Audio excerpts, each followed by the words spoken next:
لیکن اگر متردد ہے کسی ایک جگہ پہ کہ پتہ نہیں میں پرسوں چلا جاؤں گا دوسری جگہ یا کل چلے جاؤں، اگر اسی طرح ایک مہینہ یا 29 دن متردد رہا، جب 30 دن پورے ہو گئے نا تو اس کے بعد پھر اس کو پوری نماز پڑھنی ہے، کیونکہ اس سے زیادہ وہ متردد جو نہیں رہ سکتا اس کو پوری نماز پڑھنی. بس قیام جب 10 دن سے زیادہ قیام کرے گا پوری نماز پڑھے گا. تو جس نے 2-2.5 مہینے ایک ہی جگہ رہنا ہے اس کو پوری پڑھنی ہی پڑھنی. ٹھیک ہے سر. میرے خیال میں ان کا دوسرا سوال جس پر ہم کافی دفعہ میرے خیال میں بتا چکے ہیں، آپ نے بھی ماشاءاللہ پروگرامز کیے ہیں اس پہ. ان کا دوسرا سوال تھا، اگر آپ جواب دینا چاہیں، کیا سید کی شادی نتائج سید سے ہو سکتی ہے؟ کیونکہ میرے خیال میں اس کو کافی دفعہ جی کئی دفعہ ہم بتا چکے ہیں. اس میں ظاہر ہے کہ سادات کا کچھ سادات ہے، سادات کو سادات میں ہی شادی کرنی چاہیے، یہ پہلا مرحلہ ہے. لیکن اگر کسی نے سادات سید ہو کے غیر سید میں شادی کر لی تو کیا از نظر شریعت یہ حرام کام کیا ہے؟ نہیں، حرام کام نہیں کیا. تو پہلی ترجیح تو یہی ہونی چاہیے سادات کی شادی، سادات جو ہم کو ہیں سادات، تو اگر کسی نے کر لی ہے شادی تو وہ بھی جائز ہے. ٹھیک ہے سر، بہت بہت شکریہ. تیسرے سوال کی بڑھتے ہیں. مسز رضی نے فون کیا تھا، ان کا سوال تھا کیا عمرہ حج کا نعمہ بدل ہو سکتا ہے؟ میرے خیال میں بھی حج جی عمرہ حج کا نعم البدل تو نہیں ہو سکتا، اس لیے کہ جو لوگ خانہ کعبہ سے مکے کی حدود جو ہیں وہ 16 فرسخ 48 میل کے باہر رہتے ہیں، ان کا جیسے ہم اس ملک سے یا پاکستان سے یا ایران سے یا افغانستان دوسرے ملکوں سے لوگ جاتے ہیں، تو ان کے لیے حج جو ہوتا ہے حج تمتع ہوتا ہے، عمرہ تمتع بھی کرنا ہوتا ہے اور پھر حج کرنا ہوتا ہے. تو ان کے لیے خالی عمرہ جو ہے نا وہ نہیں کفایت کرتا. ہاں اگر کسی کے پاس صرف عمرے کے ہی پیسے ہوئے ہیں، کیونکہ حج زندگی میں ایک مرتبہ فرض ہے اور عمرہ بھی اس کے ساتھ ہی ہے، کیونکہ وہ 2 حصوں پر مشتمل ہے، عمرے اور حج پر مشتمل ہوتا ہے. لیکن ہو سکتا کوئی کہے کہ میرے پاس تو صرف عمرے کے ہی پیسے آئے ہیں، کوئی مزید اگر مثلا حج کے لیے کوئی ہفتہ اور قیام کرنا ہوگا اس کے لیے میرے پاس پیسے نہیں ہیں، تو صرف عمرہ ہی کر لوں، تو پھر اس کو حج بھی تو کرنا ہی ہے. تو اس لیے جو باہر سے جاتا ہے اس کے لیے عمرہ اور حج دونوں ہی ہونے چاہیے.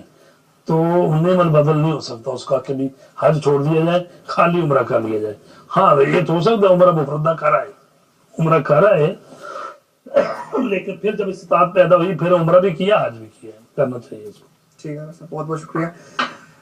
ہمارا اگلا سوال جو تھا وہ رضا بھائی نے کیا تھا، جس میں انہوں نے میرے خیال میں 2 صوفیہ اکرام کی بات کی تھی. پہلے شیخ عبد القادر جیلانی اور دوسرے دادا گنج بخش.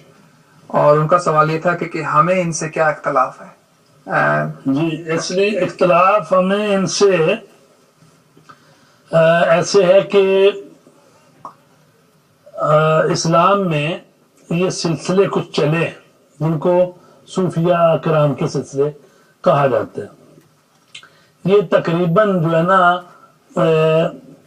2ویں صدی کے شروع میں یا پہلی کے آخر میں کچھ لوگوں نے صوفیوں کے نام سے اپنے سلسلے چلائے. تو اس کا پہلا شخص جو ہے اس کا نام ابو ہاشم ہے. ابو ہاشم ہے اور وہ فلسطین کے علاقے میں شام کی طرف چلا گیا اور وہاں اس نے خانقاہ بنائی اور اس نے اپنا طریقہ کار جو ہے نا صوفیوں کے جس طرح خانقاہوں میں بیٹھ کے سلسلہ شروع کرتے ہیں. اور اس کے بعد پھر وہ حسن بصری ہیں، 110 ہجری ان کی وفات ہے، حسن بصری ہیں. اچھا ان کے بعد سفیان ثوری ہیں، ان کے بعد باجزید بستامی ہیں. اس طرح ہر صدی میں نا 1-2 بڑے بزرگ ان کے ہوتے رہے. پھر ان کے آگے حلقہ اثر، پھر ان کے مرید اور یہ حضرت دادا گنج بخش جو ہیں یہ ان کی جو وفات ہے وہ تقریباً 470 ہجری ہے. اور یہ جو غوث الاعظم جن کو کہا جاتا ہے ان کی 560 ہے، یعنی غوث الاعظم جو ان کے بھی بعد کے. تو پھر یہ سلسلے آگے تو شیخ عبد القادر جیلانی یا گیلانی، کیونکہ ایران میں پیدا ہوئے، گیلان صوبے میں، وہاں سے آئے ہیں یہ. تو یہ خود جو ہیں یہ احمد بن حنبل کی فقہ پہ چلتے تھے اور انہوں نے سلسلہ شروع کیا ہے سلسلہ قادریہ. پھر ان کے بعد جو ہیں اسی طرح 7ویں ہجری میں وہ محی الدین عربی آئے ہیں. وہ بہت بڑی عرفانی شخصیت، وہ کہتے ہیں ان سے بڑے آدمی کوئی گزرا نہیں ان صوفیوں میں عرفان میں. تو کہنے کا مطلب یہ ہے کہ ان کا اپنا ایک طریقہ کار ہے، ان بزرگوں کا یا ان صوفیوں کا، جو عوام سے ہٹ کر ہے. یعنی حقیقت میں وہ کہتے ہیں ایک شریعت ہے، ایک طریقت ہے، ایک حقیقت ہے. شریعت پر عمل کر کے تو پھر طریقت ملتی ہے، طریقت کے ساتھ ہی پھر جب طریقت پر عمل کرتا ہے انسان حقیقت تک پہنچ جاتا ہے. تو ہمارے لیے فرمان ہے لَقَدْ كَانَ لَكُمْ فِي رَسُولِ اللَّهِ أُسْوَةٌ حَسَنَةٌ، تمہارے لیے رسول کریم صلی اللہ علیہ وسلم کی زندگی نمونہ عمل ہے.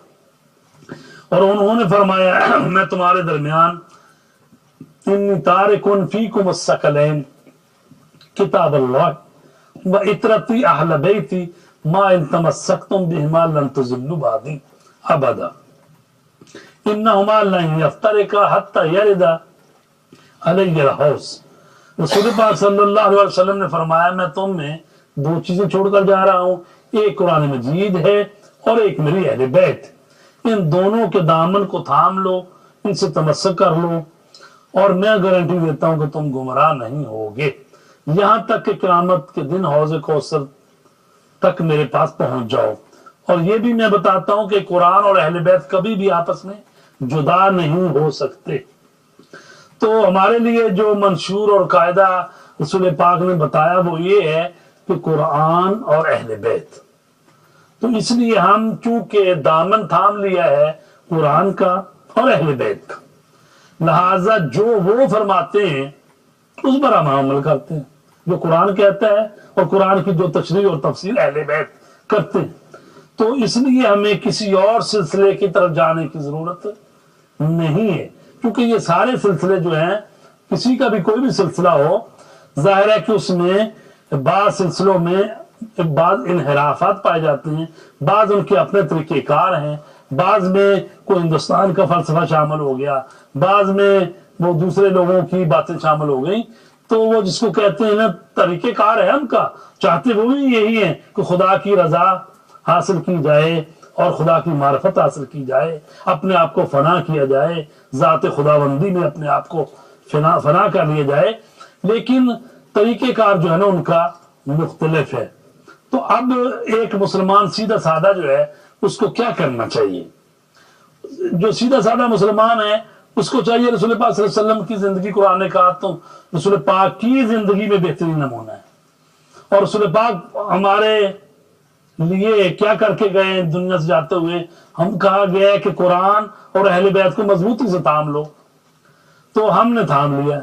تو لہٰذا اب امام جعفر صادق کے سامنے سفیان ثوری ہو یا مثلاً امام رضا کے وہ شاگرد ہیں حضرت معروف کرخی جو ہے، اور یہ بھی میں آپ کو بات بتاؤں کہ یہ جتنے بھی صوفی اور عرفاء ہیں یہ سارے کے سارے سلسلے جو ہیں مولا علی علیہ السلام تک پہنچاتے ہیں.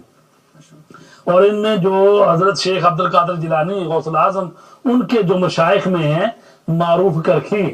معروف کرخی وہ ہیں جو پہلے عیسائی خاندان تھا، اس میں سے وہ مسلمان ہوئے اور امام رضا علیہ السلام کے وہ دربان تھے، نوکر تھے، ان کے دروازہ کھولتے تھے اور خدمت کرتے تھے. اور انہوں نے امام رضا علیہ السلام سے کشف وہ سارا فیض حاصل کیا. اور اس کے متعلق بتایا جاتا ہے کہ دریا میں طریانی تھی اور لوگ آئے امام سے مدد لینے کے لیے. تو معروف کرخی نے، یا امام تھے نہیں تھے یا کہیں اور گئے ہوتے، تو انہوں نے کہا کہ میں نے امام کی اتنی خدمت کی ہے، چلو میں چلتا ہوں. تو انہوں نے دریا کو روک دیا. اس طرح سے ملتی بات. تو معروف کرخی جو ہیں وہ مشائخ ہیں، شیخ ہیں ان کے، غوث الاعظم کے جن کو کہا جاتا ہے. تو یہ سارے کے سارے جنہوں نے جو کچھ ملا اہل بیت سے لیا ہے.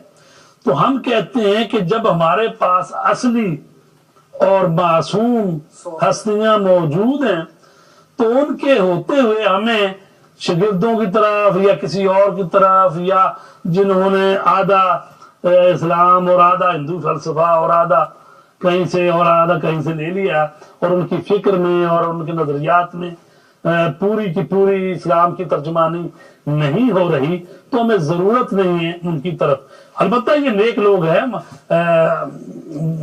مسلمان ہیں, نیک ہیں, اچھے لوگ ہیں, اور اللہ تعالیٰ کی معرفت انہوں نے حاصل کی, اور لوگوں سے بھی کہا کہ محمد و آل محمد اور پیغمبر پاک کی معرفت اور محبت کی طرف انہوں نے لوگوں نے بلایا, تو اچھے لوگ ہیں یہ. لیکن چونکہ ہمارے پاس جس طرح ہم نے رسول پاک کے بعد صحابہ کرام سے دین نہیں لیا, ہم نے دین لیا ہے تو رسول کی آل سے لیا ہے, تو جب ہم نے رسول کے بعد صحابہ کرام سے دین نہیں لیا تو یہ تو بیچارے صحابہ کرام سے تو بہت پیچھے ہے نا, کیونکہ یہ خود ہی بتاتے ہیں کہ مثلا ایسے ولی جو ہیں کتنے ہوں تو غوث بنتا ہے, پھر کتنے ہوں تو کتب بنتا ہے, کتنے کتب ہوں تو ایک صحابی بنتا ہے. ٹھیک ہے, تو صحابی کتنے ہوں تو پھر فلاں فلاں صحابی بنتے. تو ہم نے جب صحابہ کرام سے نہیں لیا, چونکہ معصوم نہیں ہے, غلطی کا امکان ہے, تو ہم نے دین لیا ہے اہل بیت سے, قرآن رسول پاک کے بعد. تو اس لیے ہمیں ضرورت نہیں ہے, تو ہم اس طرح سے ہم ان کو نیک آدمی سمجھتے ہیں. ظاہر ہے کہ ان کا بڑا اثر و رسوخ ہے اسلام میں, اور لوگوں نے ان کے لوگ ان کو مانتے بھی ہیں, اور لوگوں کے مقدسات کا ہمیں احترام کرنا چاہیے. ہم کسی کے خلاف نہیں اس طرح سے, لیکن بہرحال ہم نے یہ بتا دیا کہ ہمارا راستہ جو ہے وہ وہی رسول کریم اور اہل بیت اطہار اور قرآن مجید, انہی اصلیوں کے پیچھے پیچھے ہم چلتے ہیں. ماشاء اللہ حسن, بہت مفصل انداز میں آپ نے اس کا جواب دیا, میں آپ کو بہت شکر گزار ہوں. اگلا سوال جو تھا, کیونکہ ہمارے پاس میرے خیال میں 15 منٹ ہمیں کنٹرول روم اور بھائیوں نے بتایا کہ 15 منٹ ہمارے پاس ہیں, تو جلدی جلدی جتنے ہمارے سوال ہیں ان پہ میں بڑھتا ہوں آگے. جعفر عباس صاحب کا